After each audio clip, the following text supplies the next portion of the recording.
Hello, मैं हूं doctor Faizi और आप देख रहे हैं channel royal classes. Channel royal classes के कोर्स कोड 01 में एक बार फिर आपका स्वागत है। चैप्टर है some basic concept of chemistry, video series theory 45 है। इसके पहले वीडियो सीरीज थ्योरी 44 तक हो चुका है।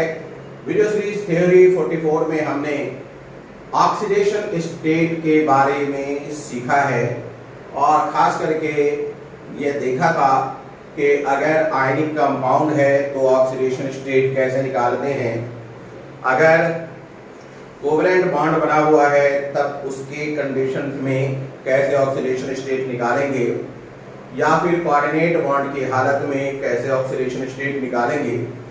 इस तरीके से ऑक्सीडेशन स्टेट का निकालना हमने सीखा था। ध्यान दीजिए कि अगर आयनिक कंपाउंड है और ऑक्सीडेशन स्टेट निकालना है तो हमें ये जानना होगा कि कौन एटम कितना इलेक्ट्रॉन लूज कर रहा है, कौन कितना गेन कर रहा है। अगर हमें कोवलेंट कंपाउंड के अंदर डिफरेंट एटम का ऑक्सीडेशन स्टेट निकालना हो तो हमें स्ट्रक्चर ऑफ द मॉलिक्यूल जानना पड़ेगा। कोऑर्डिनेट बॉन्ड में भी स्ट्रक्चर ऑफ द मॉलिक्यूल जानना पड़ेगा। ठीक है, ये तरीका अच्छा है, ऑक्सीडेशन स्टेट निकलेगा, लेकिन क्या हम हर केस में हर वक्त ऑक्सीडेशन स्टेट निकालने के लिए इतना लेंदी प्रोसेस इस्तेमाल करेंगे? नहीं, हमें जल्दबाजी में भी निकालना पड़ता है। तो इसलिए इसके कुछ रूल्स हैं जिसे आप फॉलो करिए।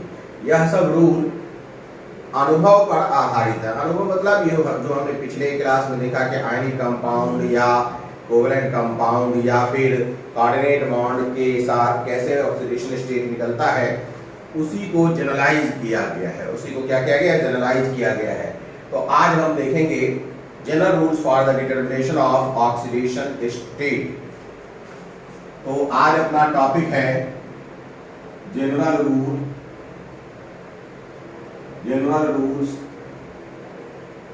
For the determination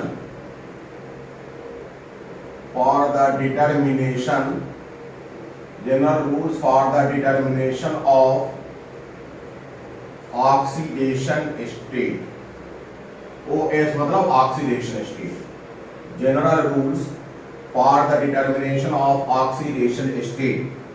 Oxidation state के डिटर्मिनेशन के कुछ जनरल रूल हैं, उसे हम लोग देखेंगे। क्लियर है? जैसे ये आपको जानना चाहिए कि oxidation state of any free element, oxidation state of any free element या फ्री एटम की बात करिए, इज इक्वल टू जीरो होगा। कोई भी एटम या एलिमेंट है उसका जो फ्री स्टेट में अगर है तो ऑक्सीडेशन स्टेट 0 होगा। फ्री स्टेट को हम ग्राउंड स्टेट भी कह सकते हैं और फ्री स्टेट को हम कह सकते हैं कि न्यूट्रल स्टेट भी है। अब चूंकि ये फ्री एटम है और इसने इलेक्ट्रॉन छोड़ा ही नहीं है या इसने इलेक्ट्रॉन गेन किया ही नहीं है, तो ऐसे कंडीशन में इसका ऑक्सीडेशन स्टेट तो 0 ही होना है। जैसे एग्जांपल के रूप में हम लिख सकते हैं, for example oxidation state of sodium atom. अगर ये एटम है तो इसका ऑक्सीडेशन स्टेट 0 होगा। Oxidation state of sodium atom, इसका ऑक्सीडेशन स्टेट 0 होगा। और भी हम ले सकते हैं, जैसे एग्जांपल के रूप में सोडियम, पोटाशियम, रुबीडियम, सीरियम, ठीक है, मैग्नीशियम या हीलियम, ये सब जो है कोई भी जो फ्री स्टेट में, helium, neon, argon, krypton, xenon, ये सब अगर फ्री स्टेट में है तो इसका ऑक्सीडेशन स्टेट क्या होगा? 0 होगा। Iron, PB, SN, cobalt, ETC, कोई भी एटम अगर फ्री स्टेट में है तो इन सब का ऑक्सीडेशन स्टेट क्या हो जाएगा? 0 हो जाएगा। इनका जो ऑक्सीडेशन स्टेट है, इन सब का ऑक्सीडेशन स्टेट 0 होगा क्योंकि ये फ्री स्टेट में है। तो कोई भी एलिमेंट अगर फ्री स्टेट में है तो दैट मीन्स इसका ऑक्सीडेशन स्टेट 0 होना है। अच्छा, अगर एलिमेंट होमोएटॉमिक मॉलिक्यूल बना रहा है, तो ऐसे कंडीशन में भी डिफरेंट एटम का ऑक्सीडेशन स्टेट 0 होगा। होमो एटॉमिक मॉलिक्यूल का बना मतलब है सेम टाइप के एटम ने मिलकर मॉलिक्यूल बनाया है। अब सेम टाइप के एटम है तो उनकी इलेक्ट्रोनेगेटिविटी भी सेम है। ऐसे कंडीशन में shared pair electron equally distribute है। अब जब वो इक्वली डिस्ट्रीब्यूट है दैट मींस किसी ने लॉस नहीं किया, किसी ने गेन नहीं किया, तो इसका मतलब साफ है कि ऑक्सीडेशन स्टेट ऐसे कंडीशन में 0 होगा। क्लियर है? तो अगला पॉइंट अपना देखिए, अगला पॉइंट लिखिएगा ऑक्सीडेशन स्टेट ऑफ एटम या एलिमेंट है ना, in a homo atomic molecule. Oxidation state of atom / element in homo atomic molecule, in homo atomic molecule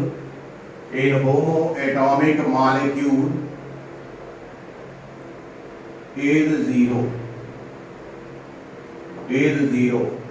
homo atomic molecule में क्या होगा? 0 due to equal distribution of shared pair electron between bonded atoms. कारण क्या है? Due to equal distribution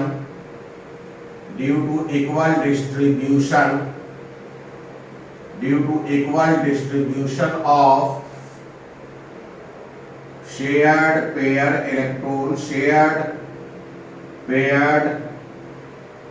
electron due to equal distribution of shared paired electron between bonded atoms,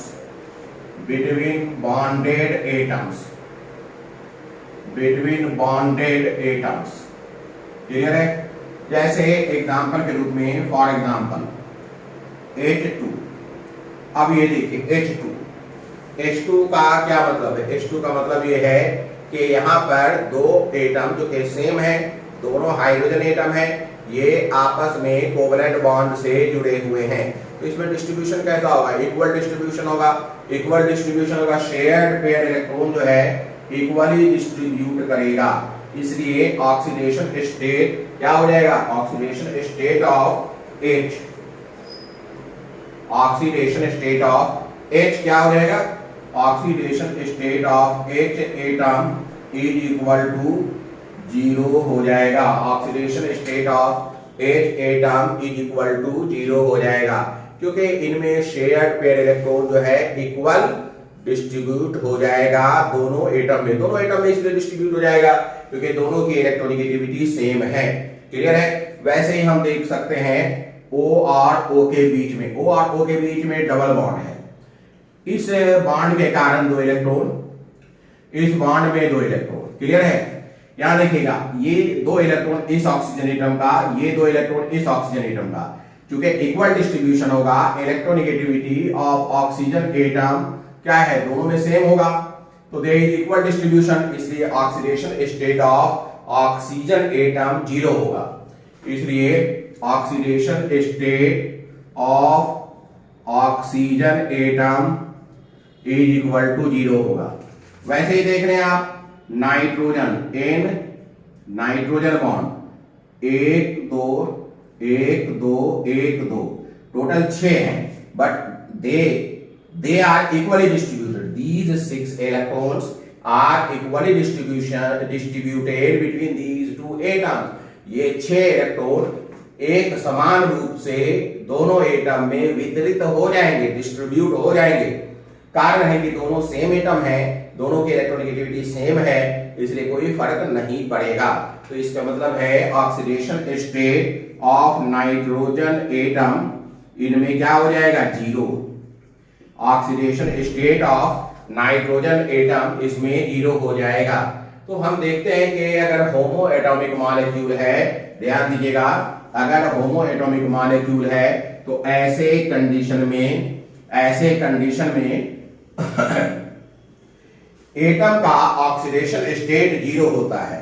एक और example लीजिए P4 phosphorus 4 phosphorus आपस में मिल करके molecule बनाते हैं जिसे हम होमो एटॉमिक मॉलिक्यूल कह सकते हैं।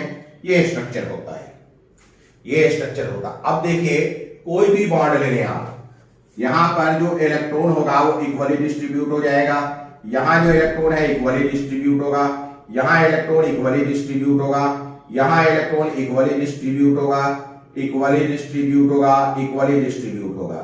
जब इलेक्ट्रॉन इक्वली डिस्ट्रीब्यूट हो जाएगा तो oxidation state of phosphorus atom क्या हो जाएगा? 0।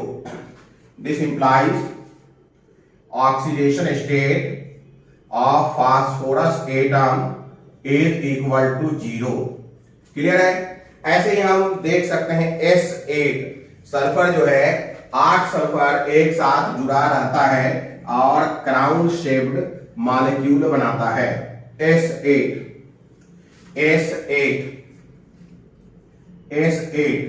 इस तरीके से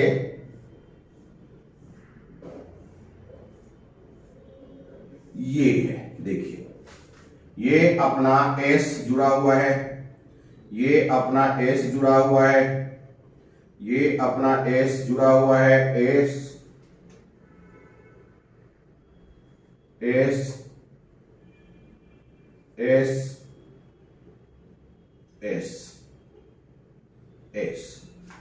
अब इसी में देख लीजिए सारे एटम जो कोई भी 2 एटम ले लें उसमें जो बॉन्ड होगा, कोई भी 2 एटम ले लें उसमें जो बॉन्ड होगा उस बॉन्ड के दोनों इलेक्ट्रोड इक्वली डिस्ट्रीब्यूट होंगे, इक्वली डिस्ट्रीब्यूट होंगे।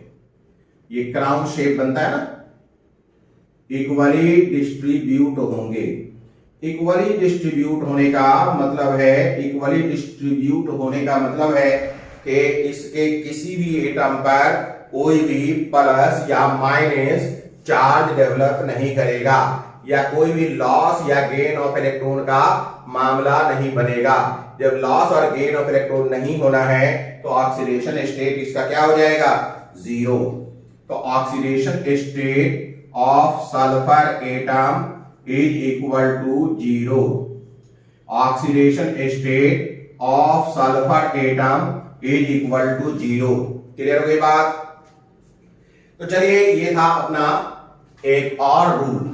अब देखिए अगर कोई केटायन है या एनायन है, ध्यान दीजिएगा, अगर कोई केटायन है या एनायन है, जैसे A+ फॉर्म का है और या B- फॉर्म का है, मैं ये कहना चाहता हूं कि केटायन या एनायन जो है वो A+ फॉर्म या B- फॉर्म का, क्या मतलब है A+ फॉर्म और B- फॉर्म का मतलब कि केटायन में एक ही एटम है या एनायन में एक ही एटम है।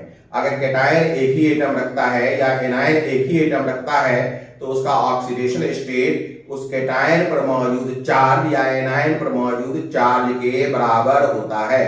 तो हम लिख सकते हैं the oxidation state of any atom, any cation और anion, the oxidation state of any atom, any cation or anion, the oxidation state of any cation or anion। यहां पर एक बात मैं क्लियर कर दूं, फॉर्म इसका कैसा होगा? कैसा होगा? ऑफ फॉर्म A+ और B- इस तरीके का होगा, यानी कि एक ही एटम रखता हो। तो the oxidation state of any cation और एनायन, ठीक है, ऑफ फॉर्म है the oxidation state of any cation और anion is equal to charge present on cation or anion, is equal to charge present on cation or anion, is equal to charge present on cation or anion। जैसे example के रूप में, for example lithium plus, ठीक है, lithium plus, इसका oxidation state क्या हो जाएगा?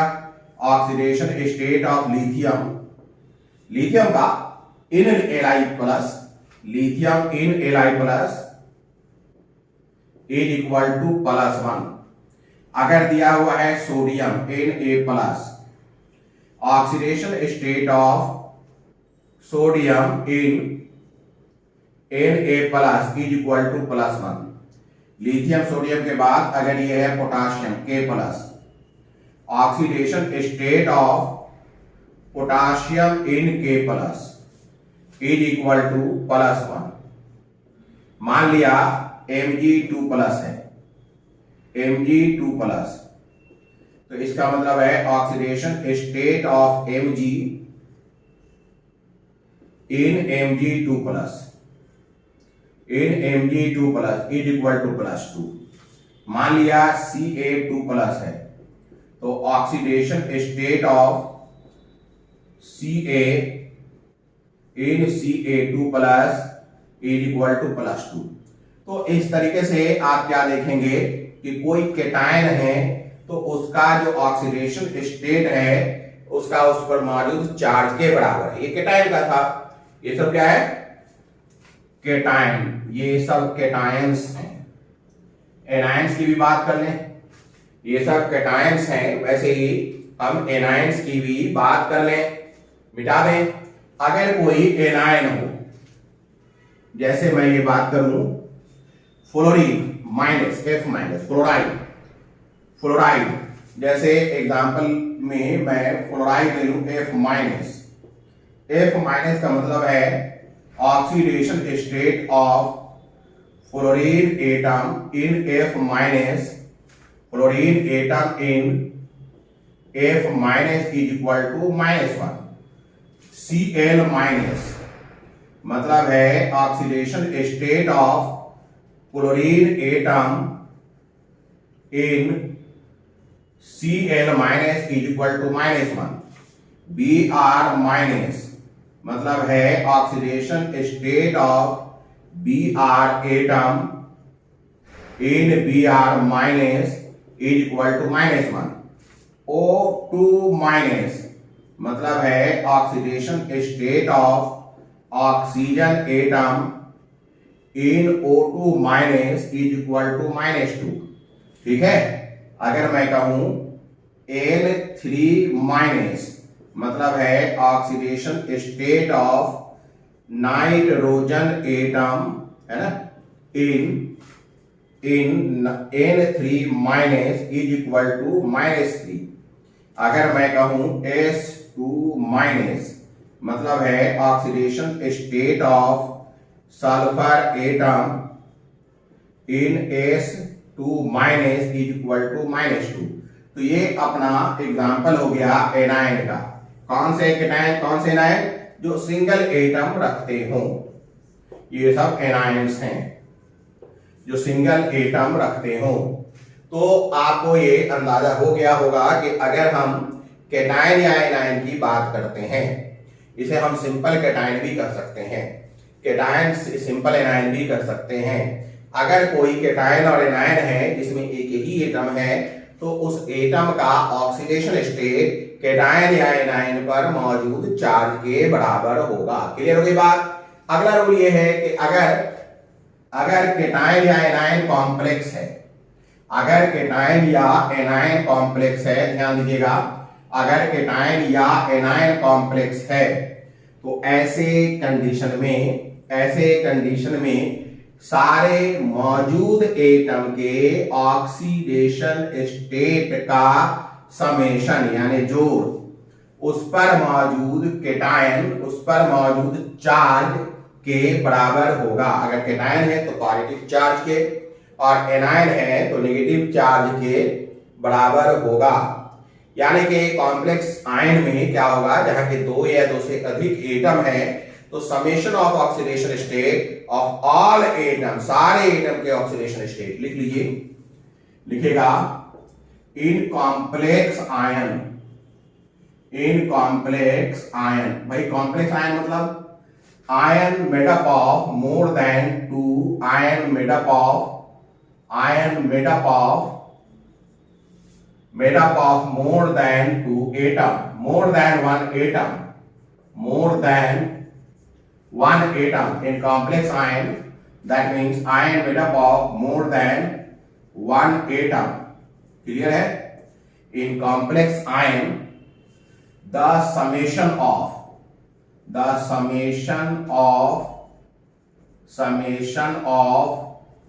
oxidation states, the summation of oxidation states of all atoms, oxidation states of all atoms, states of all atoms present in, ठीक है, the summation of oxidation states of all atoms present in complex ion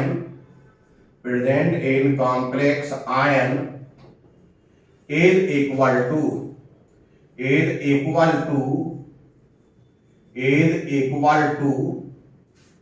in complex ion is equal to the charge present on complex ion, is equal to the charge present on complex ion। समझा आपने? कहा यह जा रहा है कि अगर कोई कॉम्प्लेक्स आयन है तो ऑक्सीडेशन स्टेट, सारे एटम का ऑक्सीडेशन स्टेट का जोड़, सारे एटम के ऑक्सीडेशन स्टेट का जो जोड़ है, यानी summation of oxidation states of all atoms present in complex ion, ये जो है प्रेजेंट इन कॉम्प्लेक्स आयन, ये किसके बराबर होगा? Charge present on complex ion is equal to the charge present on complex ion, इसके बराबर होगा the charge present on complex ion, the charge present on complex ion. जैसे एग्जांपल के रूप में, फॉर एग्जांपल मान लेते हैं हम NH4 प्लस आयन की बात करते हैं, तो NH4 प्लस आयन में चार्ज कितना है? +1, एक है ना, तो इसका मतलब है ऑक्सीडेशन स्टेट ऑफ, इसका मतलब है कि oxidation state of nitrogen atom, oxidation state of nitrogen atom, कितना नाइट्रोजन एटम है? एक, तो oxidation state of nitrogen atom plus oxidation state of hydrogen atom, hydrogen atom कितना है? 4, तो गुना करेंगे 4 से, मुझे क्या करना? ऑल एटम्स ना, 4 एटम, 4 से गुना करेंगे, oxidation state of nitrogen atom plus oxidation state of hydrogen atom गुना 4 मल्टीप्लाई 4 इज इक्वल टू +1।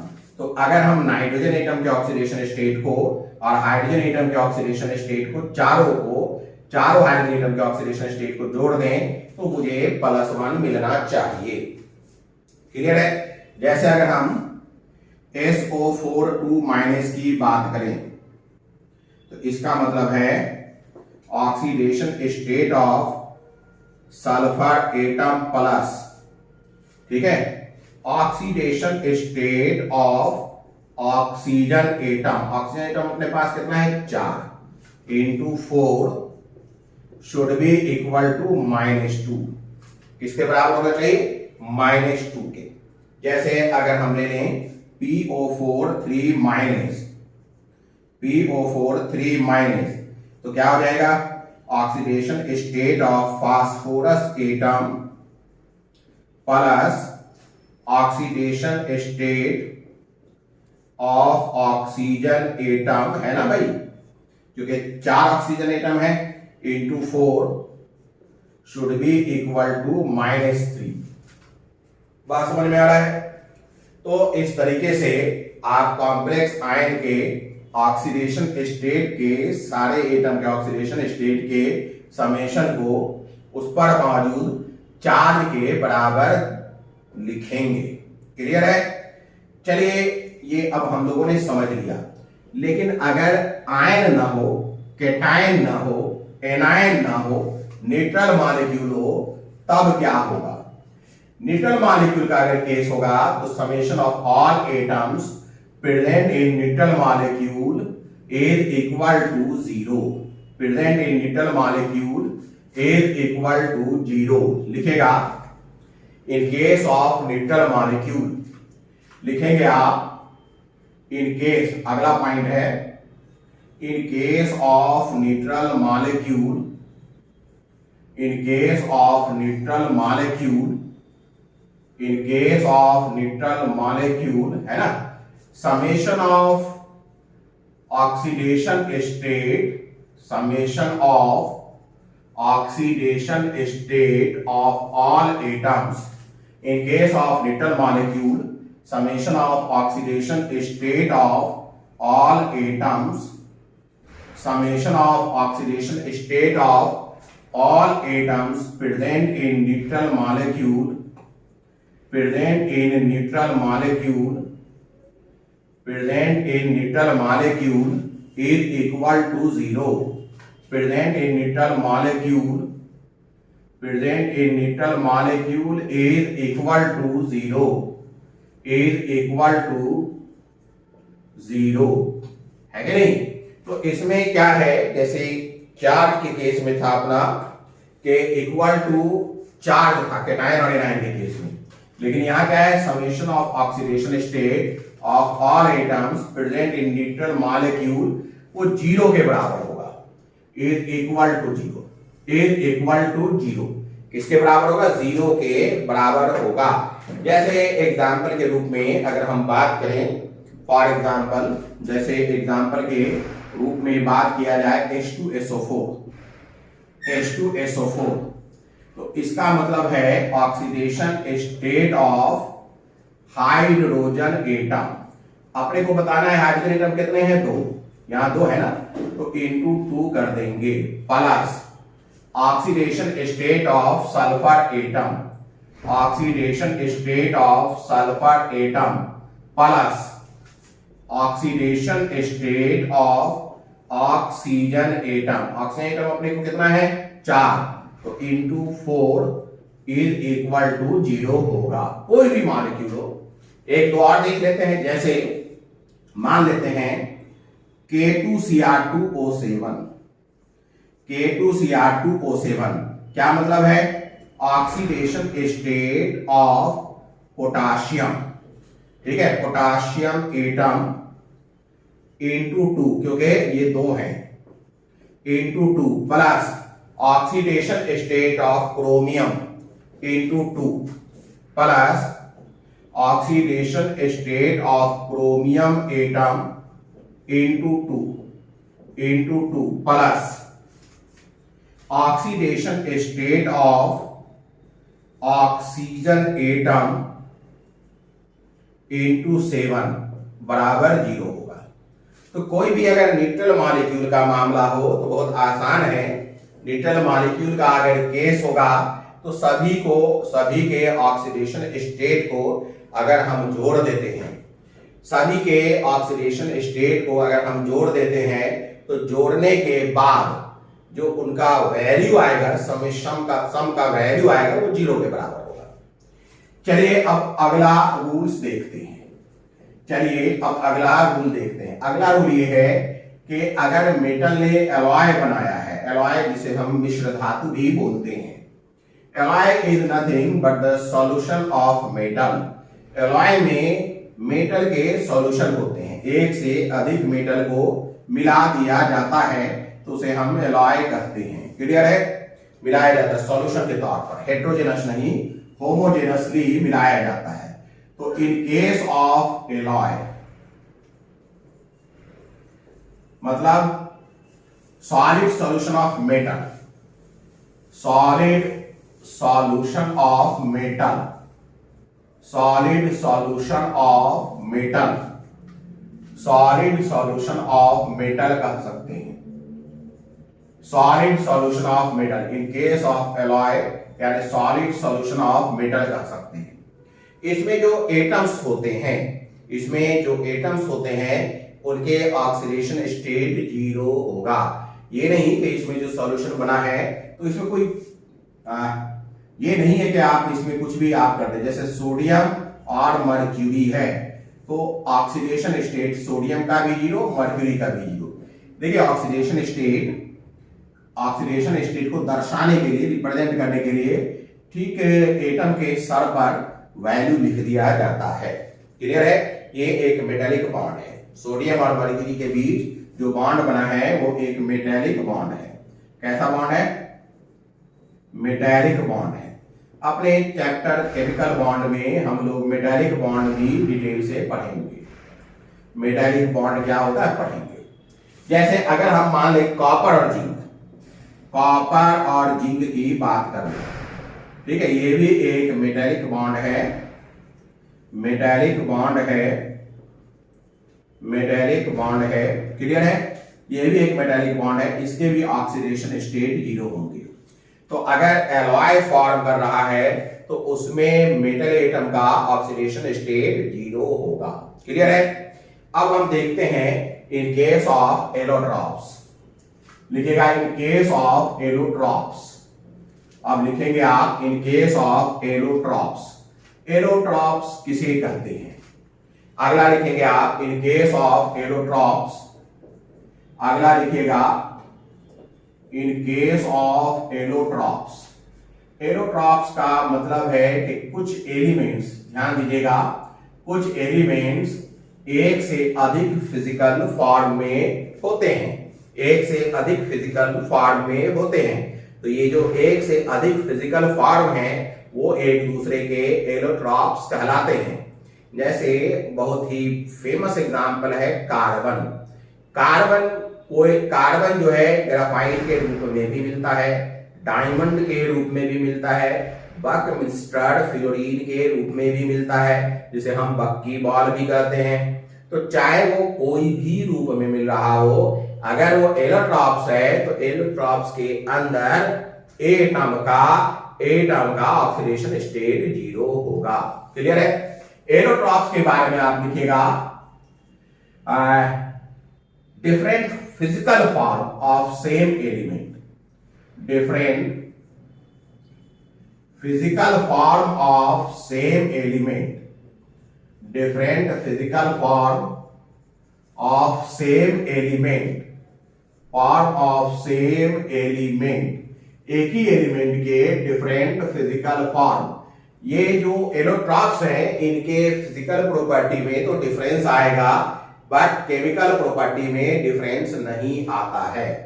यानी एलोट्रॉप्स के बारे में कहेंगे having same physical property, different allotropes having different physical property, different allotropes having different physical property, having different physical property, having different physical property, having different physical properties, but having same chemical properties, but having same chemical properties, but having same chemical properties, but having same chemical properties। तो physical properties में तो difference है, लेकिन same chemical properties मिलेगा। Clear है? सबसे example तो carbon की ही बात कर सकते हैं। For example allotropes of carbon.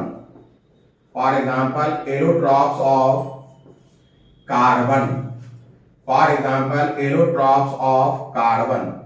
Carbon के एलोट्रॉप्स की बात की जाए, for example allotropes of carbon. Carbon के अपने पास 3 मेन है, और भी एलोट्रॉप्स। 3 मेन की बात कर रहा हूं मैं। पहला है ग्रेफाइट, और दूसरा है जैसे डायमंड,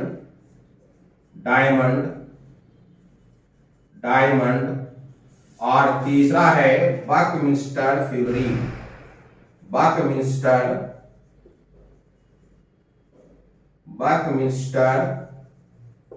फ्लोरीन। ये सब जो है कार्बन के एलोट्रॉप्स हैं। तो इनके जो एलोट्रॉप्स हैं, एलोट्रॉप्स के अंदर जो कार्बन का ऑक्सीडेशन स्टेट होगा, ठीक है, वो क्या रहेगा, 0 होगा। तो अगर मैं बात करूं इनमें से किसी भी कंडीशन में, तो oxidation state of carbon atom is equal to 0। Oxidation state of carbon atom is equal to 0। Allotropes में किसी भी एलोट्रॉप्स की बात कर लें, कार्बन एटम या किसी भी केस में ले लें, यहां मैंने कार्बन लिया है, तो उनका जो एलोट्रॉप्स होगा उसमें मौजूद एटम का ऑक्सीडेशन स्टेट 0 होगा। क्लियर है? आगे देखिए, अब हम बात करते हैं ऑक्सीडेशन स्टेट ऑफ हाइड्रोजन। अब हम बात करते हैं ऑक्सीडेशन स्टेट ऑफ हाइड्रोजन। अगला पॉइंट है अपना oxidation state of hydrogen. Next point लिखेंगे हम लोग oxidation state of hydrogen. Oxidation state of hydrogen atom. देखिए, मोस्ट ऑफ द कंपाउंड जो वर्ल्ड में एग्जिस्ट करता है, बहुत बड़ी आबादी जो है कंपाउंड का, बहुत बड़ा पॉपुलेशन जो है कंपाउंड का, उसमें हाइड्रोजन एटम है। बहुत बड़ा पॉपुलेशन जो है कंपाउंड का, उसमें ऑक्सीजन एटम है, कार्बन एटम है। इनफैक्ट 10 एलिमेंट काफी मौजूद है। कौन कौन? जो ज्यादातर, एक है कार्बन, हाइड्रोजन, ऑक्सीजन, ठीक है, carbon, hydrogen, oxygen, fluorine, chlorine, bromine, iodine, ठीक है, सल्फर, नाइट्रोजन। क्लियर है? ऑक्सीजन मैंने बता ही दिया। ये सब जो है काफी बड़े पैमाने पर मौजूद है, जिसमें हाइड्रोजन तो बहुत है और कार्बन बहुत है। क्लियर है? तो इसलिए हाइड्रोजन एटम का ऑक्सीडेशन स्टेट हम याद कर लेते हैं। अगर ऑक्सीडेशन स्टेट हाइड्रोजन का याद कर लें तो बहुत सारे मॉलिक्यूल के अंदर हाइड्रोजन एटम का ऑक्सीडेशन स्टेट निकालना ही नहीं पड़ेगा। लेकिन इसमें 2 ऑक्सीडेशन स्टेट अपने को मिलता है। एक ऑक्सीडेशन स्टेट विथ मेटल है, oxidation state of hydrogen atom with metal, oxidation state of hydrogen atom with metal. और एक है oxidation state of hydrogen atom in other compound. Oxidation state of hydrogen atom in other compound, या in other compound जिसमें metal के साथ नहीं जुड़ा है, इन अदर कंपाउंड जिसमें मेटल के साथ नहीं जुड़ा है। Oxidation state of hydrogen atom in other compound जिसमें मेटल के साथ नहीं जुड़ा है, oxidation state of hydrogen with metal. अगर ये मेटल के साथ जुड़ा है तो इसका ऑक्सीडेशन स्टेट -1 होगा। क्या हो जाएगा? इसका oxidation state of hydrogen atom is equal to -1। Oxidation state of hydrogen atom is equal to -1 कब? जब ये मेटल के साथ है। बाकी सभी में oxidation state of hydrogen atom is equal to +1। बाकी सब में +1 है, लेकिन अगर मेटल के साथ है तो ये -1 है। जैसे एग्जांपल के रूप में, फॉर एग्जांपल NaH, तो यहां पर सोडियम मेटल है, इसलिए ऑक्सीडेशन स्टेट ऑफ एक एटम इज इक्वल टू -1 होगा, इज इक्वल टू -1 होगा। क्लियर है? अब देखिएगा अगर हम चाहें तो इस इंफॉर्मेशन से सोडियम का भी ऑक्सीडेशन स्टेट निकाल लेंगे। क्यों? क्योंकि अगर इसका -1 है तो इस पर +1 कर देंगे, तभी ना ये दोनों जुड़ करके 0 होगा। एक नियम अभी हमने पढ़ा है कि summation of oxidation state of all atoms in neutral molecule is equal to 0। That means अगर ये -1 है तो ये +1 हो जाए तो दोनों का जोड़ 0 हो जाएगा। तो oxidation state of hydrogen atom metal के साथ अगर -1 है तो इस केस में सोडियम एटम का ऑक्सीडेशन स्टेट +1 है। तो इस इंफॉर्मेशन को याद रखने पर बहुत सारे केस में ऑक्सीडेशन स्टेट निकालना आसान हो जाएगा। जैसे एग्जांपल के रूप में अगर मैं बात करूं फिर CaH2, तो यहां oxidation state of hydrogen atom, चूंकि कैल्शियम मेटल है तो ये -1 होगा। क्लियर है? तो एक हाइड्रोजन एटम का -1 होगा, तो दो हाइड्रोजन एटम का तो -2 हो जाएगा। इन दोनों का मिलकर -2 हो जाएगा। तो कैल्शियम को जरूर +2 रखना चाहिए, तब जाकर के इन तीनों एटम का ऑक्सीडेशन स्टेट का जोड़ 0 होगा। इसलिए oxidation state of calcium atom +2 हो जाएगा। इन दोनों हाइड्रोजन एटम के मिलने से -2, तो इस पर +2 होगा। तो इस तरीके से ऑक्सीडेशन स्टेट निकालना आसान हो जाएगा। जैसे मैं AlX3 की बात करूं, तो AlX3 में एल्यूमिनियम क्या है भाई? मेटल है, इसलिए oxidation state of hydrogen atom is equal to -1। तो ये अपने को याद रखना है, ये अपने को याद रखना है। जैसे lithium aluminium hydride LiAlH4, hydrogen aluminium भी लिथियम भी सब मेटल है, तो oxidation state of hydrogen atom is equal to -1 होगा। Oxidation state of hydrogen atom क्या हो जाएगा? -1 हो जाएगा। जैसे सोडियम बोरोहाइड्राइड NaBH4, इसमें oxidation state of hydrogen atom is equal to -1 हो जाएगा, इज इक्वल टू -1 हो जाएगा। बात समझ में आ रहा है ना?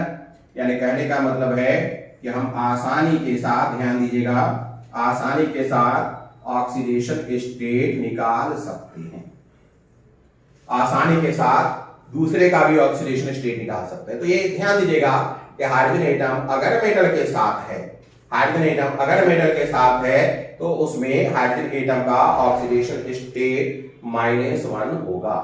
क्लियर है? अब देखते हैं ऑक्सीडेशन स्टेट अगर हाइड्रोजन एटम मेटल के साथ ना हो, किसी अन्य एटम खासकर नॉन मेटल के साथ हो, तो वो +1 होगा। जैसे एग्जांपल के रूप में, फॉर एग्जांपल H2SO4। अब H2SO4 में कोई मेटल नहीं है, सल्फर मेटल नहीं होता, ऑक्सीजन मेटल नहीं होता, तो oxidation state of hydrogen atom is equal to +1 है। HCl नॉन मेटल है, तो oxidation state of hydrogen atom is equal to +1। H3PO4 phosphorus भी नॉन मेटल है, ऑक्सीजन भी नॉन मेटल है, तो oxidation state of hydrogen atom is equal to +1। ये ध्यान दीजिएगा कि हाइड्रोजन एटम अगर नॉन मेटल के साथ जुड़ा है तो उसका ऑक्सीडेशन स्टेट +1 होगा, लेकिन मेटल के साथ जुड़ा है तो ऑक्सीडेशन स्टेट -1 होगा। क्या ये समझ गए? चलिए अब हम बात करते हैं oxidation state of oxygen atom. इसे मिटा दे रहे हैं, oxidation state of oxygen atom. अब हम देखते हैं oxidation state of oxygen atom.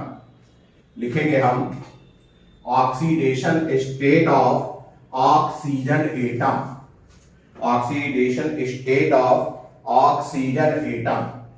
अब अपनी बात है ऑक्सीजन एटम के लिए, oxidation state of oxygen atom, state of oxygen atom, oxidation state of oxygen atom. Oxygen atom के ऑक्सीडेशन स्टेट आमतौर पर -2 होता है। क्लियर है? तो अगर जनरल ऑक्सीडेशन स्टेट की बात करें, लिखेगा oxidation state of oxygen atom is equal to -2। क्यों होता है ये भी जानिए। होता इसलिए है कि oxygen atom is second most electronegative atom. Oxygen atom is second most electronegative atom, second most electronegative atom है। Atom oxygen atom is second most electronegative atom and having valency 2 and having valency 2 and having valency 2। ये general है, ये generally पाया जाता है, most of the case में यही मिलता है अपने को, मोस्ट ऑफ द केस में यही मिलता है। अब ऑक्सीजन एटम जो है, फ्लोरीन को छोड़ दीजिए तो सबसे ज्यादा इलेक्ट्रोनेगेटिव है। अब यहां पर ए और बी कोई भी मॉलिक्यूल हो, कोई भी एटम हो, सॉरी कोई भी एटम हो, फ्लोरीन को छोड़कर कोई भी एटम हो, उनके दोनों इलेक्ट्रॉन कहां काउंट होंगे? ऑक्सीजन में। उनके दोनों इलेक्ट्रॉन कहां काउंट होंगे? ऑक्सीजन में। तो ऑक्सीजन पर इधर से भी -1, इधर से भी -1, यानी कि -2 इस पर ऑक्सीडेशन स्टेट आमतौर पर मिलेगा। Oxidation state of oxygen atom in general -2 होगा, इन जनरल, ज्यादातर मामलों में। हाँ एक्सेप्शन है, अभी दिखाएंगे एक्सेप्शन, लेकिन मोस्ट ऑफ द केस में क्या होना है? इसे मोस्ट ऑफ द केस में -2 ही होना है। अब लिखिए एक्सेप्शन। एक्सेप्शन कहां हो सकता है? लिखिएगा एक्सेप्शन। एक्सेप्शन में पहले तो हम बात करें जीरो। एक्सेप्शन में फर्स्ट ऑफ ऑल देखते हैं, एक्सेप्शन में पहला पॉइंट लिखें, एक्सेप्शन में, ठीक है, zero oxidation state, zero oxidation state, zero oxidation state, zero oxidation state भी ये शो करता है। कहां? अब जैसे O2 है, O2, अब ये दोनों तो सेम ही एटम है ना, तो इसमें तो इक्वल डिस्ट्रीब्यूशन हो जाएगा। तो oxidation state, oxidation state of oxygen atom is equal to 0। ये एक एक्सेप्शन हो गया। दूसरा है, सपोज दैट दूसरा है +1, +1 ऑक्सीडेशन स्टेट, +1 ऑक्सीडेशन स्टेट। देखिए अगर मैं ऑक्सीजन के साथ फ्लोरीन जोड़ दूं, ठीक है, और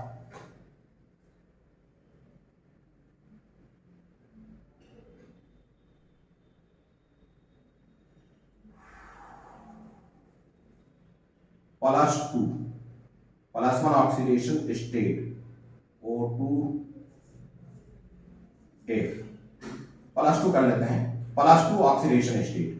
मान लेते हैं हम O के साथ 2F जोड़ लें, तो ये दोनों इलेक्ट्रॉन फ्लोरीन के पक्ष में गिना जाएगा, दोनों फ्लोरीन के पक्ष में गिना जाएगा। तो इस पर +1 और +1 मिल गया, तो +2 ऑक्सीडेशन स्टेट हो जाएगा। इस केस में ऑक्सीडेशन स्टेट अपना कितना हो जाएगा? +2। क्लियर है? Oxidation state, oxidation state of oxygen atom, of oxygen atom is equal to +2, है कि नहीं? तो ये सब अपने को एक्सेप्शन मिलने जा रहा है। Next case, next exception, peroxide. Peroxides की बात करते हैं। नेक्स्ट लिखेंगे, नेक्स्ट है peroxides. Peroxide, case of peroxide, case of peroxide, peroxide के केस में ये सब याद रखना है आपको। परऑक्साइड का मतलब होता है OO2-, मतलब ये है कि O और O के बीच में इस तरीके का बॉन्ड बनेगा। क्लियर है? तो इसमें यहां से तो उसे -1 मिल जाएगा, इधर कोई भी रहेगा, इधर कोई रहेगा -1, लेकिन इसके कारण 0 और 0 मिलेगा, ये इक्वल डिस्ट्रीब्यूशन होगा। तो इस केस में oxidation state of oxygen atom is equal to -1। तो परऑक्साइड का कहीं भी आप केस देखेंगे, परऑक्साइड का कहीं भी केस देखेंगे, ऑक्सीडेशन स्टेट -1 होगा।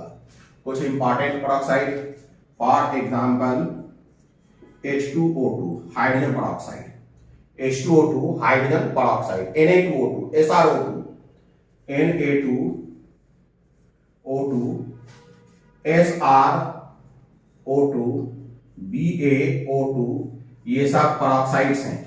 इसे हम कहेंगे hydrogen peroxide, hydrogen peroxide, hydrogen peroxide. ये है सोडियम परऑक्साइड,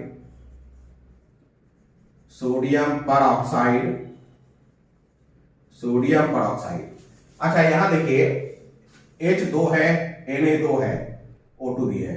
यहां Sr एक क्यों है? क्योंकि स्ट्रॉन्सियम का ऑक्सीडेशन, स्ट्रॉन्सियम की वैलेंसी 2 होती है, क्लियर है ना? सोडियम की वैलेंसी 1 होती है, इसलिए ये 2 है। तो ये क्या हो जाएगा? Strontium peroxide, strontium peroxide. ये क्या हो जाएगा भाई? Barium peroxide, barium peroxide. तो ये सब अपने को कुछ ऑक्साइड्स हैं। तो ऑक्साइड्स में अगर आप जहां देखेंगे, ध्यान दीजिएगा, ऑक्साइड्स में जहां भी देखेंगे आप उसे -1 बना देंगे, क्लियर है?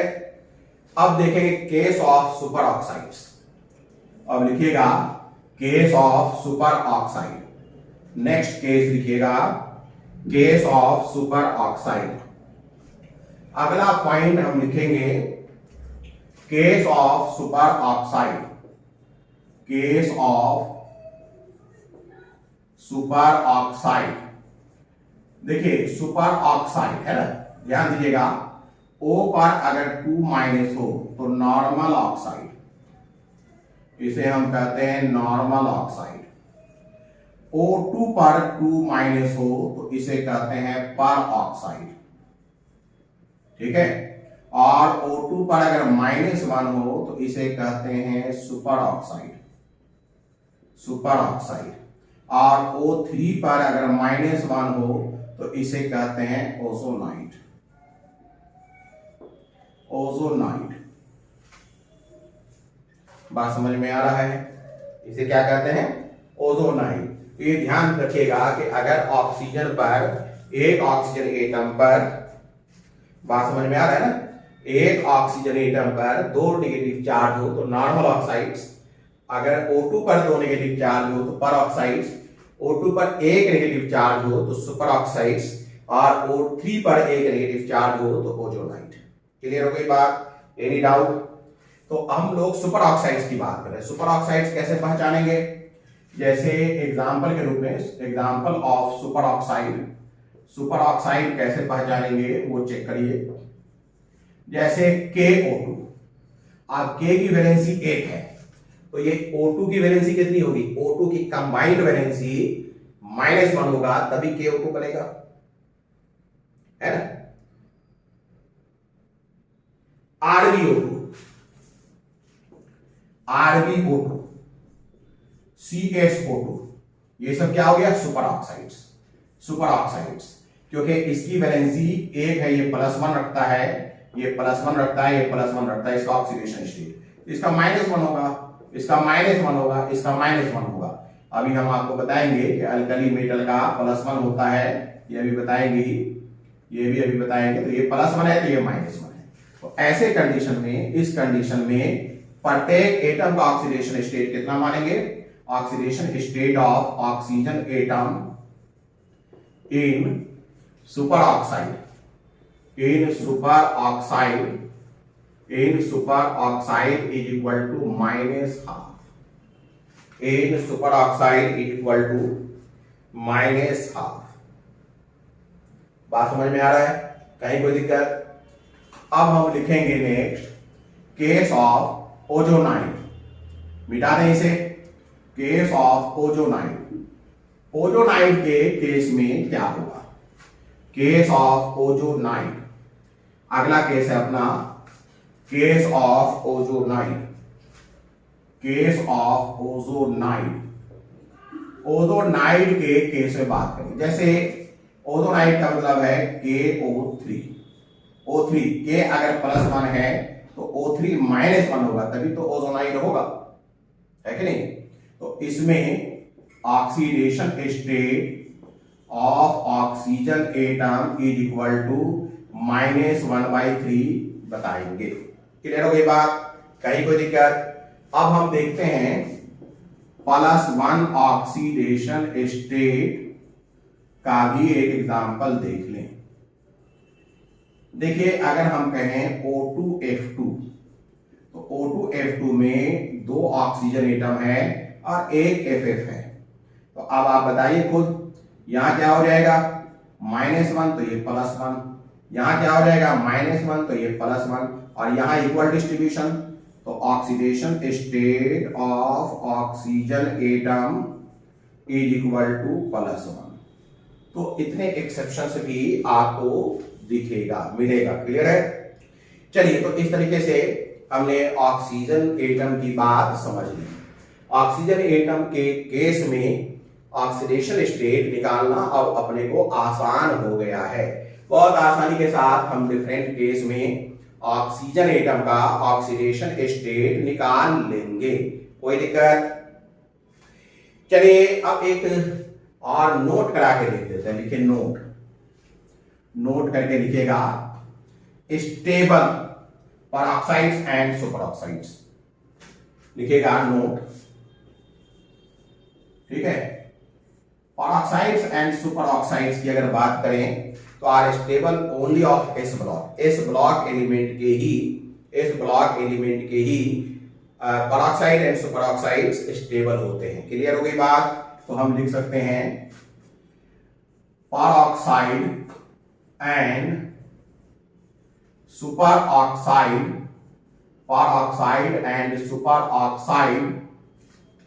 Of S block elements are peroxide and superoxides of S block elements are stable only, केवल, है ना। अब हो सकता है आप 10th पास करके आए हो तो S ब्लॉक एलिमेंट के बारे में सोच रहे हो। देखिए, अपना पीरियोडिक टेबल ऐसा होता है, अपना पीरियोडिक टेबल ऐसा होता है। ये सब आप लोगों ने देखा होगा, क्लियर है? सब आप लोगों ने देखा होगा।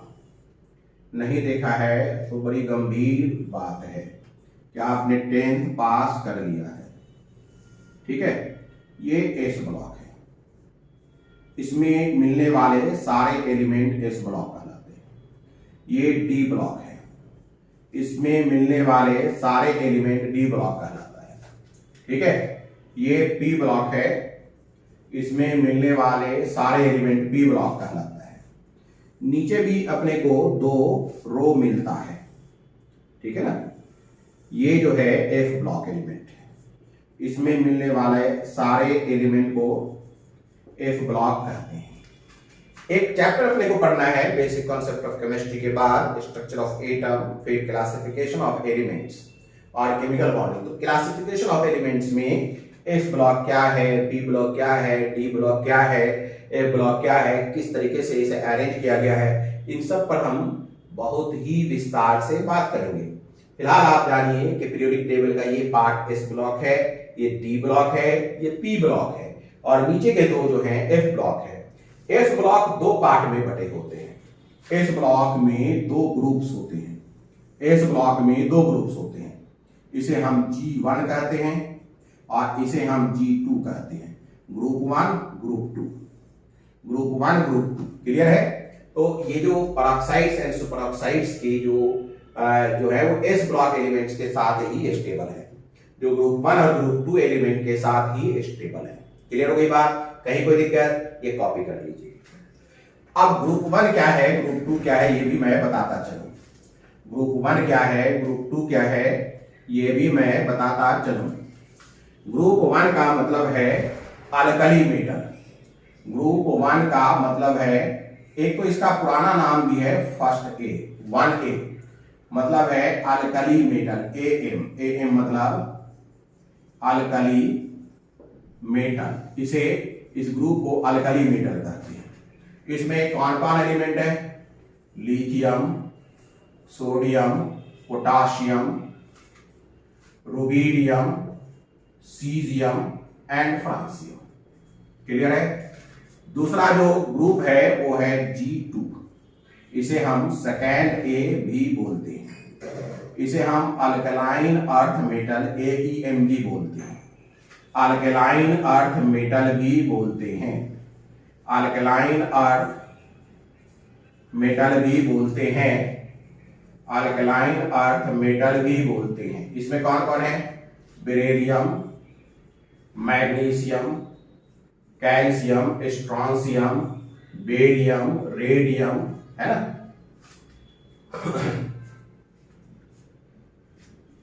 मॉल एटम्स हैं।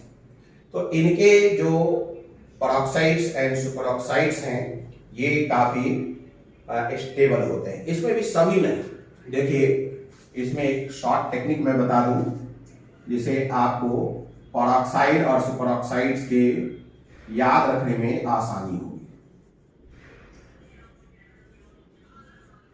जैसे मैं आपको बताऊं, ली बेटा मांगे कार।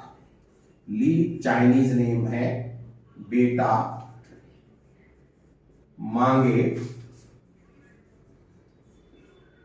कार। मान ले ये अपने को लिख लिया, ली बेटा मांगे कार, ये हमने लिख लिया है, ठीक है।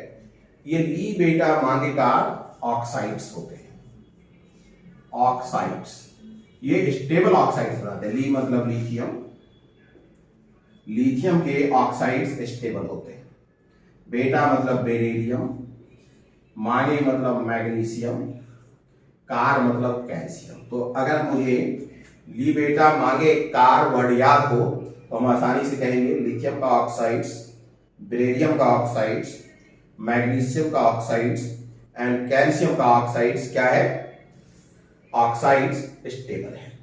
दूसरा है नेहा विपाशा, नेहा, ठीक है, नेहा। ये पहले मैं मिटा दूं, ये मैं मिटा दूं। तो ऑक्साइड के बारे में तो आप जान गए होंगे। अब हम दूसरे यानी सुपर ऑक्साइड और जो नाइट की सुपर ऑक्साइड और सुपर ऑक्साइड्स की बात कर रहे हैं। ने हा, ठीक है, नेहा विपाशा। अब ये लोगों को याद रहता है आमतौर पे। ने मतलब सोडियम, हा मतलब हाइड्रोजन, ठीक है, विपाशा मतलब बेरियम और स्ट्रॉन्शियम का मतलब शाह, बेरियम स्ट्रॉन्शियम। तो इनके परऑक्साइड्स जो है वो स्टेबल है, इनके परऑक्साइड्स स्टेबल, इनके परऑक्साइड्स स्टेबल है। करिश्मा, ये भी नाम बहुतों को याद होता है, ठीक है, करिश्मा के रुबिडियम, सीजियम, ये सुपर ऑक्साइड्स स्टेबल देते हैं। क्या देता है? सुपर ऑक्साइड्स स्टेबल देता है। तो बड़ी सीधी सी बात है कि हम ऑक्साइड और सुपर ऑक्साइड्स की स्टेबिलिटी को भी चेक कर सकते हैं। चलिए अब हम बात करते हैं ऑक्सीडेशन स्टेट ऑफ, ध्यान दीजिएगा, oxidation state of S block element. Hydrogen का ऑक्सीडेशन स्टेट समझ में आ गया, ऑक्सीजन का ऑक्सीडेशन स्टेट समझ में आ गया। अब हम लोग देखेंगे oxidation state of S block element. अगला अपना है oxidation state of S block element. अभी हमने एस ब्लॉक की बात की, तो एस ब्लॉक एलिमेंट में दो ग्रुप है, एस ब्लॉक एलिमेंट में दो ग्रुप है। तो पहला केस है ग्रुप वन। ग्रुप वन के बारे में मैंने भी आपको बताया, अल्कली मेटल। देखिए जब हम एटॉमिक स्ट्रक्चर पढ़ेंगे, केमिकल क्लासिफिकेशन पढ़ेंगे यानी पीरियोडिक टेबल, तो वहां और भी डिटेल से जानेंगे। ग्रुप वन के हमेशा जो वैलेंसी होती है वो वन होता है। ग्रुप वन की जो वैलेंसी होती है वो वन होता है और ये हमेशा एक इलेक्ट्रॉन ही छोड़ पाता है। ग्रुप वन की वैलेंसी वन होता है और हमेशा एक इलेक्ट्रॉन ही छोड़ पाता है, इसलिए इसका ऑक्सीडेशन स्टेट कंबाइंड कंडीशंस में हमेशा +1 होगा, कंबाइंड कंडीशंस में। क्लियर है? तो क्या हो गया कि oxidation state of am in free state तो आपको मालूम ही है जीरो हो जाएगा, इन फ्री स्टेट जीरो हो जाएगा, ये तो मैंने पहले ही बता दिया है। लेकिन oxidation state of am in combined state, in combined state हमेशा +1 होगा। यानी किसी भी मॉलिक्यूल के अंदर अगर ये मिल जाता है तो इसका ऑक्सीडेशन स्टेट हमेशा +1 होगा। +1 का कारण क्या है, इसका रीजन क्या हम दे सकते हैं? तो एटॉमिक स्ट्रक्चर में तो पढ़ेंगे ही, 10th पास किए तो थोड़ा बहुत तो आपको ज्ञान होगा ही। इनका जो इलेक्ट्रॉनिक कॉन्फ़िगरेशन है, इसी मतलब इलेक्ट्रॉनिक कॉन्फ़िगरेशन ऑफ एएम, तो एएम का इलेक्ट्रॉनिक कॉन्फ़िगरेशन इन जनरल अगर बात करें तो इनर्ट गैस और NS1, ये जो S1 है यही इलेक्ट्रॉन लॉस होता है, ठीक है, इलेक्ट्रॉन लॉस्ट, ये लॉस हो जाता है। तो अगर ये लॉस्ट करता है, हो जाता है, इलेक्ट्रॉन लॉस होता है तो +1 ऑक्सीडेशन स्टेट ये फॉर्म करता है। तो ग्रुप 1 में तो कोई दिक्कत ही नहीं है। ग्रुप 1 में अपने को जहां भी देखना है वहां सीधी सी बात है, ऑक्सीडेशन स्टेट हमेशा +1 होगा। क्लियर है? अब आइए बात करते हैं केस ग्रुप 2। केस है अपना ग्रुप 2। अगर ग्रुप 2 की बात करें तो ग्रुप 2 का मतलब है AEM यानी alkaline earth metal, alkaline earth metal. अच्छा, एम का मतलब समझ रहे ना? एम का मतलब जैसे मतलब ये हो गया lithium, sodium, potassium, rubidium, caesium, francium भी। क्लियर है? ग्रुप 2 अल्कलाइन अर्थ मेटल इसका कॉमन नेम है। इस ग्रुप को हम अल्कलाइन अर्थ मेटल के रूप में भी जानते हैं। क्लियर है? यहां भी वही मामला है। अगर ऑक्सीडेशन स्टेट ऑफ AEM की बात की जाए, AEM इन फ्री स्टेट तो जीरो है, इन फ्री स्टेट तो ये जीरो है। लेकिन oxidation state of AEM in combined state, in combined state की अगर बात की जाए तो ये अपने को +2 देगा। कारण ये है कि इनका इलेक्ट्रॉनिक कॉन्फ़िगरेशन जो होता है AEM का इलेक्ट्रॉनिक कॉन्फ़िगरेशन वो IG यानी इनर्ट गैस और NH2 होता है। ये दोनों इलेक्ट्रॉन निकलता है, ये दोनों इलेक्ट्रॉन लॉस हो जाता है। तो सीधी सी बात है कि अल्कली मेटल और अल्कलाइन अर्थ मेटल में हमें कोई चिंता नहीं करना है। अल्कली मेटल का +1 होता है, ठीक है, और अल्कलाइन का क्या होता है, -8 +2 होता है। अब देखेंगे oxidation state of P block, oxidation state of P block element, oxidation state of P block element. अब अपना अगला टर्म है, नेक्स्ट है oxidation state of P block element, oxidation state of P block element, oxidation state of P block element. P block मैंने आपको बताया है कि कहां मौजूद होता है। P ब्लॉक कहां मौजूद है? ये अपना S ब्लॉक है और ये अपना P ब्लॉक है, ये अपना P ब्लॉक है, ये P ब्लॉक है, ये P ब्लॉक है। P ब्लॉक में कितने ग्रुप हैं अब वो देखते हैं। इस P ब्लॉक में कई ग्रुप्स हैं और उन सब ग्रुप का हम ऑक्सीडेशन स्टेट देखेंगे। ये ध्यान दीजिएगा कि P ब्लॉक एलिमेंट्स के जो ऑक्सीडेशन स्टेट हैं वो वैरी करते हैं। Variable oxidation state, variable oxidation state, इनका जो ऑक्सीडेशन स्टेट होता है ये वेरिएबल करता है, वेरिएबल है। बहुत सारे ऑक्सीडेशन स्टेट एक ही ग्रुप में आपको मिल जाएगा। क्लियर है? तो इसका ऑक्सीडेशन स्टेट क्या है, मिटा दें इसे। हम देखेंगे इन जनरल अगर बात करें तो ऑक्सीडेशन स्टेट इनका वैरी करता है और वो कहां से कहां वैरी करता है वो देख लीजिए। वो वैरी करता है N-8 लिखेगा oxidation state of P block element, P block element oxidation state of P block element कितना हो जाएगा, n-8 to n, n-8 to n। अब n क्या है, ये है वैलेंस इलेक्ट्रॉन। ये n क्या है, n है number of valence electron. n जो है n इज इक्वल टू है, n is equal to number of Ve, V मतलब वैलेंस इलेक्ट्रॉन, Ve मतलब वैलेंस इलेक्ट्रॉन।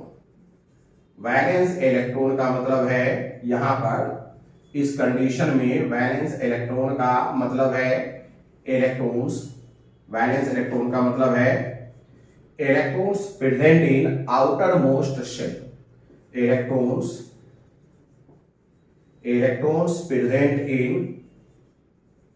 present in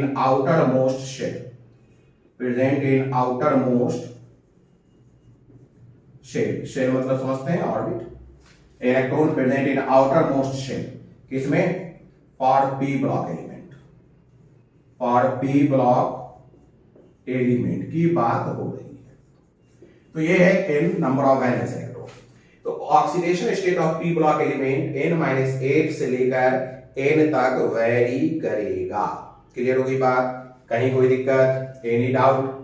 अगर अब हम लोग देखना चाहते हैं कि ऑक्सीडेशन स्टेट डिफरेंट ग्रुप में कितना से कितना वेरी करेगा, तो हमें देखना चाहिए कि पी ब्लॉक में होते हैं कितने ग्रुप, और जो पी ब्लॉक के ग्रुप्स हैं उनके क्या क्या नाम हैं, और उनमें वैलेंस इलेक्ट्रॉन कितना है। चलिए अब इसको आगे बढ़ाते हैं।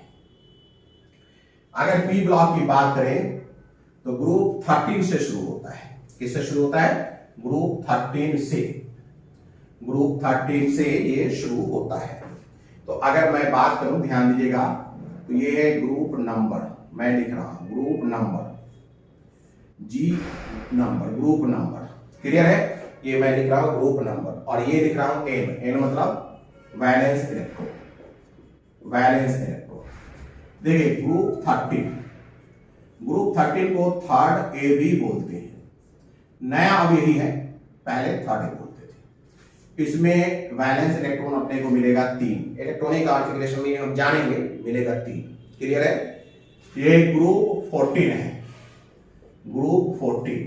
क्लियर है, ग्रुप 14 को फोर्थ ए भी बोलते हैं। इसमें मिलेगा आपको ग्रुप नंबर यानी वैलेंस इलेक्ट्रॉन 4। क्लियर है, ये है ग्रुप 15, ग्रुप 15 यानी फिफ्थ ए, इसमें मिलेगा 5। ग्रुप 16 यानी सिक्स्थ ए, इसमें मिलेगा 6। ग्रुप 17, मुझे लगता है थोड़ा इधर से लिखना चाहिए, थोड़ा सा उधर ज्यादा हो जा रहा है। देखिए मैं लिख दे रहा हूं ग्रुप नंबर n, होता वैलेंस इलेक्ट्रॉन। क्लियर है, G13, इसका नाम थर्ड ए भी है, इसमें 3 होता है वैलेंस इलेक्ट्रॉन। ग्रुप 14, इसका फोर्थ ए भी नाम है, इसमें वैलेंस इलेक्ट्रॉन 4 होता है। क्लियर है, ग्रुप 15 फिफ्थ ए 5 होगा। ग्रुप 16 सिक्स्थ ए भी कहलाता है, वैलेंस इलेक्ट्रॉन 6 होगा। ग्रुप 17 सेवंथ ए भी कहलाता है, 7 होगा।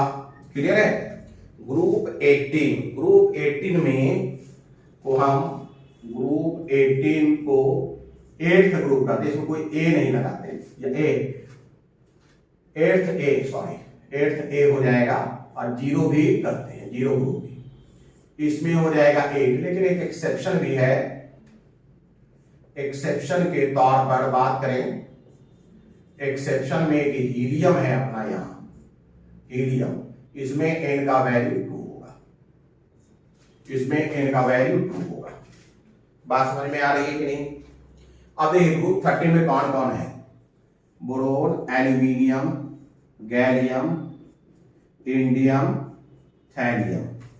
Boron, aluminium, gallium, indium, thallium और NH, और क्या है NH, ये आजकल नया एलिमेंट जुड़ा है जिसे निहोनियम बोलते हैं। क्या बोलते हैं? निहोनियम, NH, निहोनियम।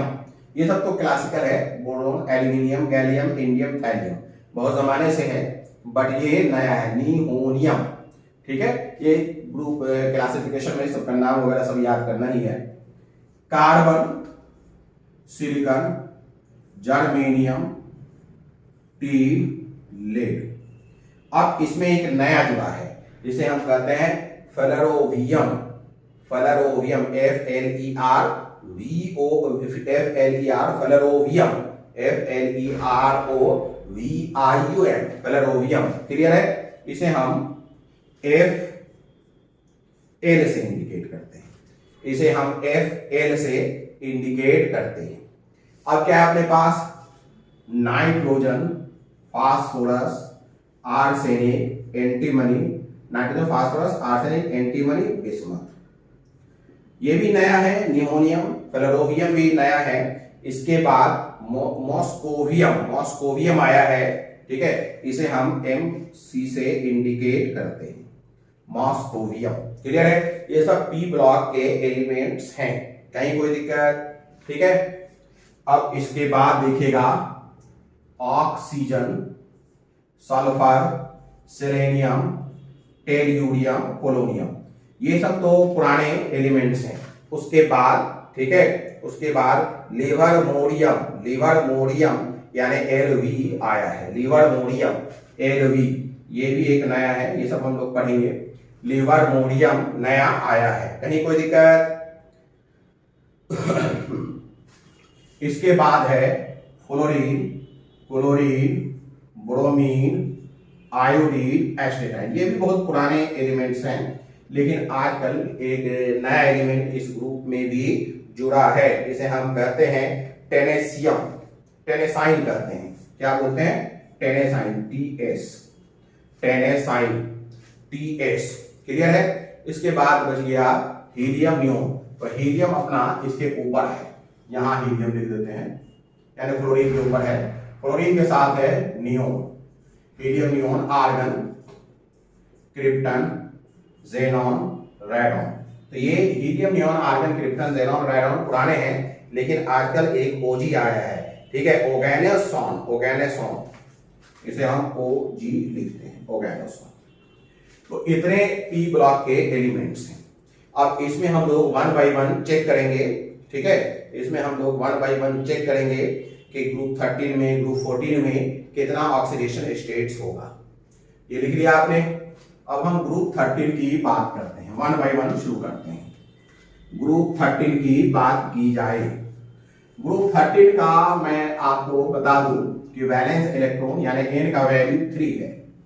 ग्रुप 13 की बात कर ली जाए, ग्रुप 13 की अगर बात की जाए तो ग्रुप 13 में N का वैल्यू क्या है? 3। अगर ये N का वैल्यू 3 है तो ऑक्सीडेशन स्टेट ऑफ ग्रुप 13 कहां से कहां वैरी करेगा?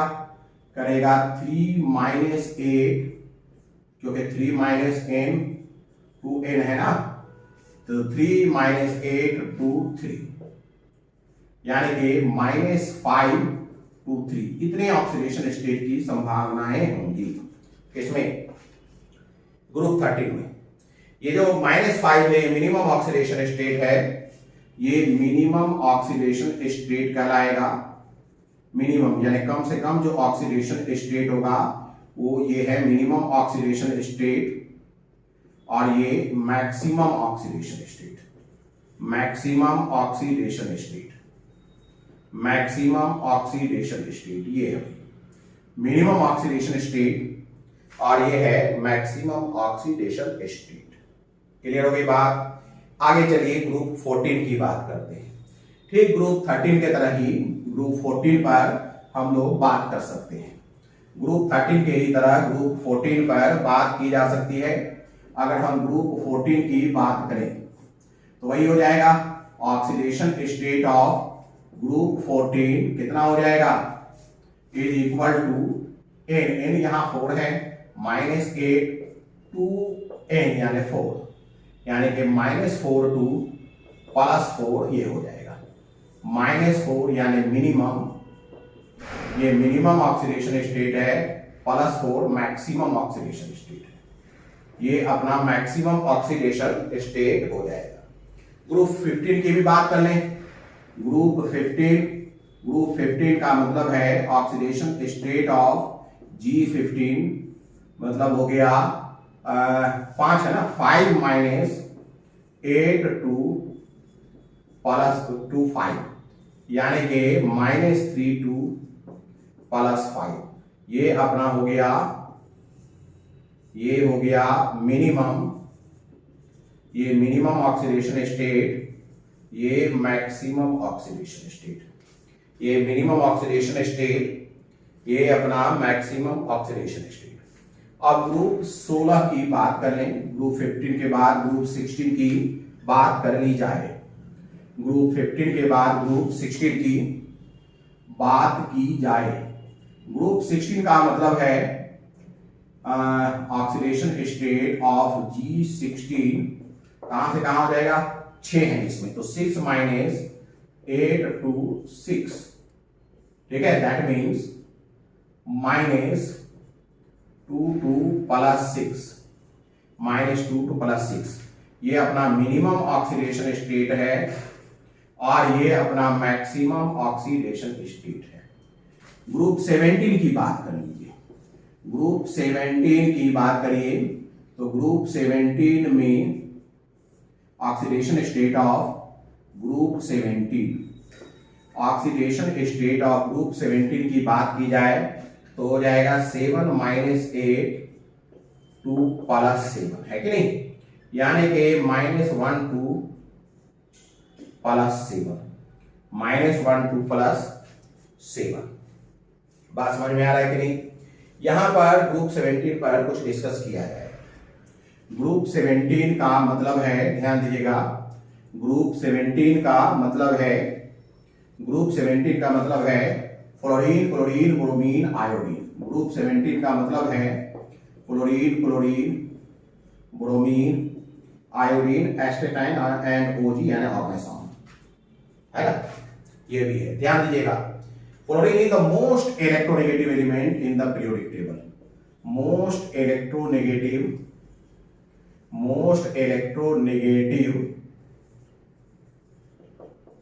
Element in the periodic table, in the periodic table, most electronegative element in the periodic table. This implies oxidation state of fluorine atom is equal to -1, no exception, हमेशा -1 रहेगा, no exception, बाकी में मिलेगा, बाकी में मिलेगा, इसमें कोई भी एक्सेप्शन नहीं मिलेगा, नो एक्सेप्शन। बात समझ में आ रहा है, लेकिन बाकी में मिलेगा। चलिए अगला डिस्कशन करते हैं। जैसे फॉर एग्जाम्पल के रूप में एक और एग्जाम्पल लेते हैं, जैसे ClO4-। जैसे देखिए डिस्कशन में हम बात करें, डिस्कशन में अगर हम बात करें ClO4- तो मुझे X का, इसका Cl का ऑक्सीडेशन स्टेट निकालना। Let oxidation state of Cl is equal to X मान लिया हमने, तो हमें X प्लस ऑक्सीजन का -2 होता है इंटू 4 बराबर -1 लिखना पड़ेगा। हमें मालूम है कि कोई भी आयन अगर है तो उनमें मौजूद सारे एटम के ऑक्सीडेशन स्टेट का समेशन क्या होता है, उस पर मौजूद चार्ज के बराबर। x मान लिया मैंने क्लोरीन का, और 2 का ऑक्सीजन का 2 हमें मालूम है, तो -2 इंटू 4, तो क्या हो गया x -8 बराबर -1।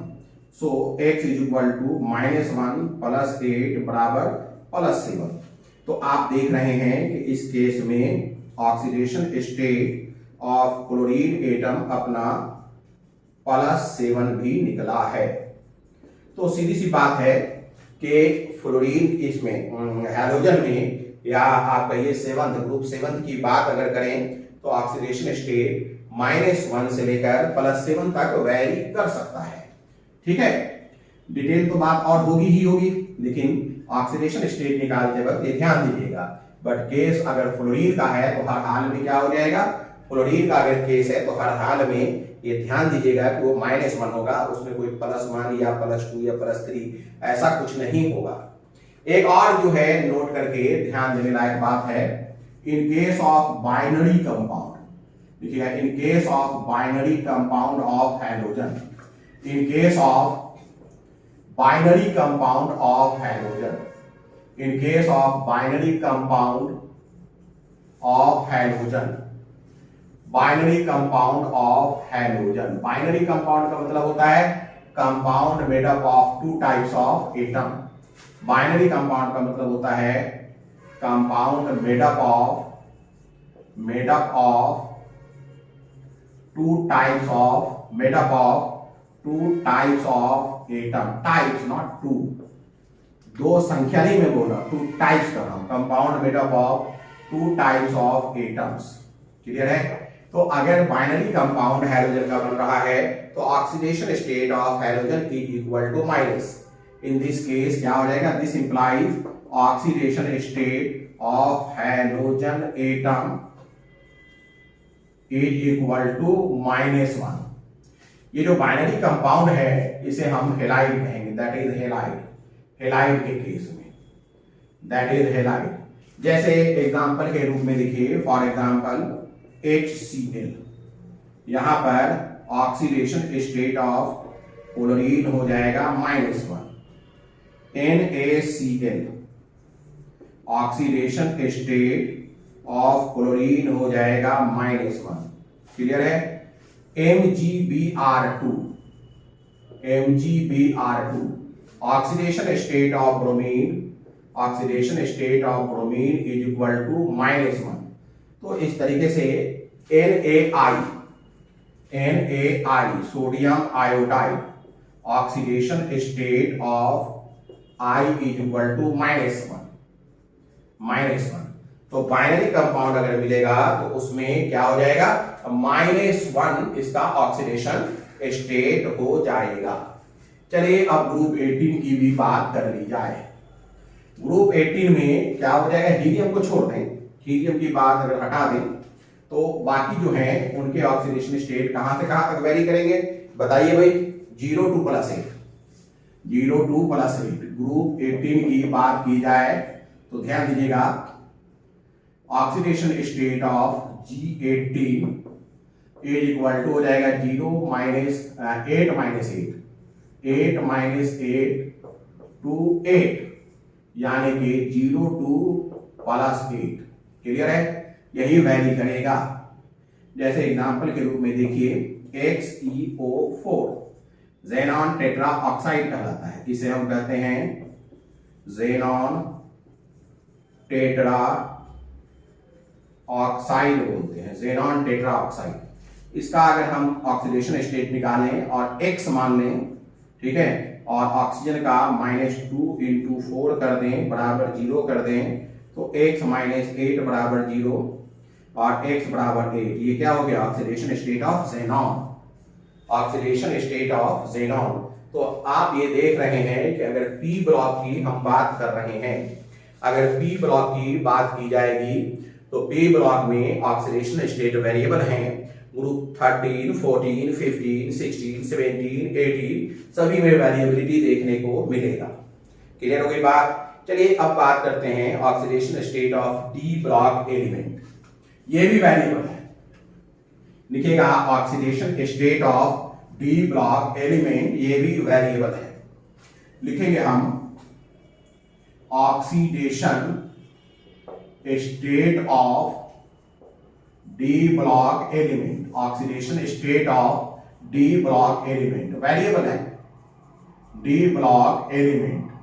क्लियर है? अब D ब्लॉक एलिमेंट को पूरा P ब्लॉक की तरह नहीं पढ़ने जा रहे हैं, यहां पर अपने पास 12th क्लास में एक चैप्टर है D block and F block.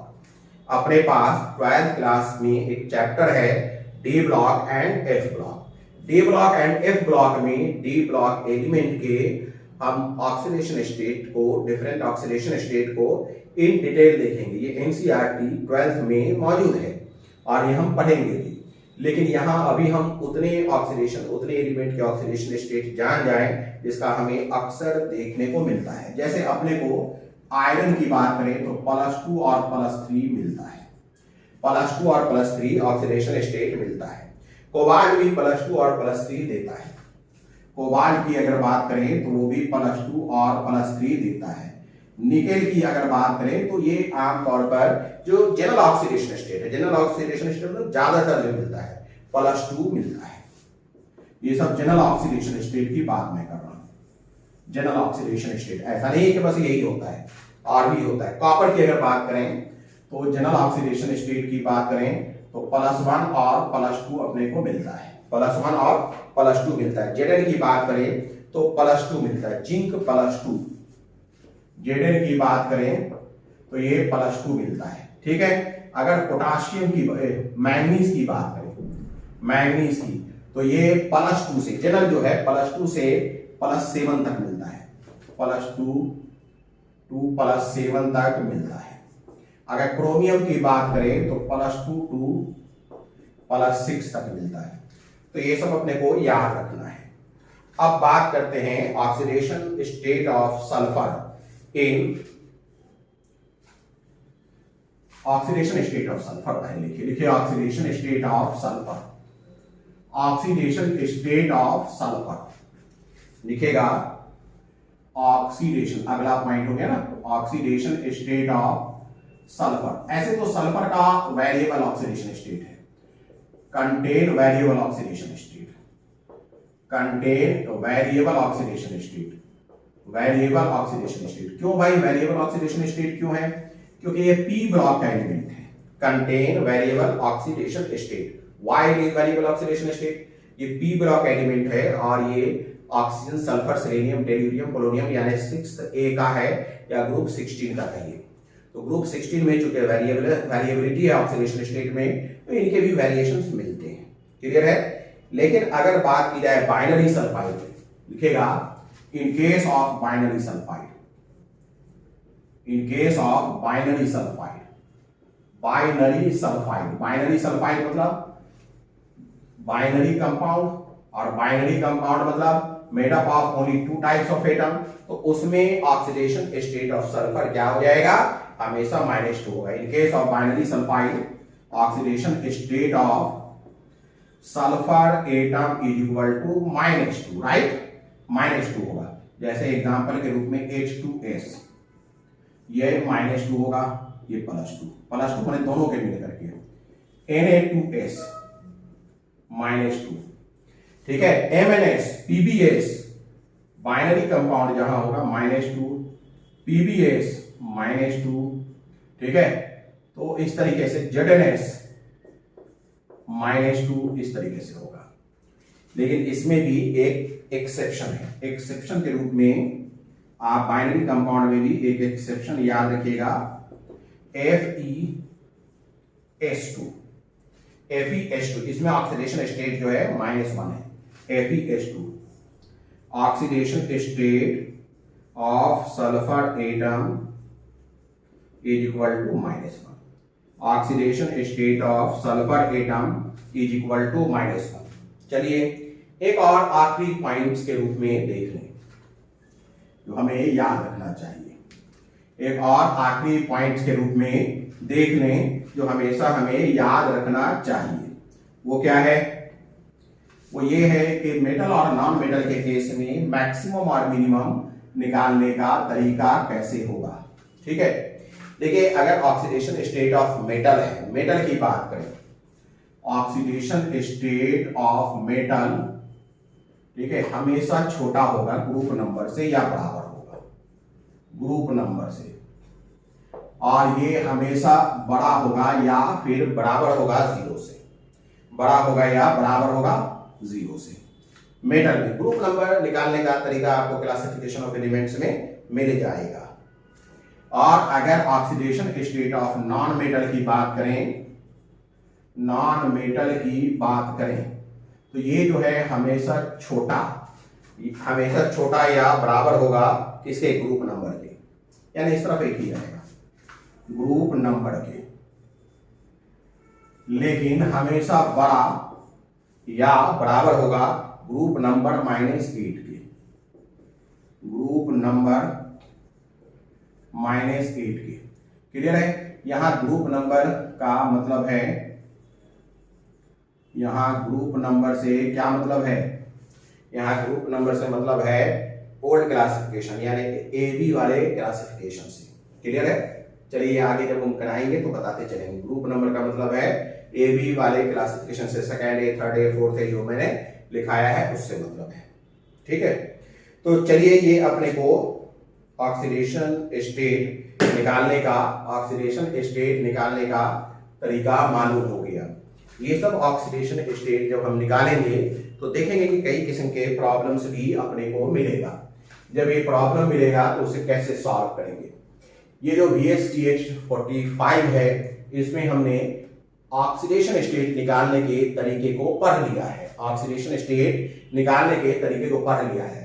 अब जो VSTH46 बनेगा उसमें हम ऑक्सीडेशन स्टेट डिफरेंट कंपाउंड में निकालेंगे, काफी क्वेश्चंस करेंगे ताकि इसे हम पूरे अच्छी तरीके से सीख पाए।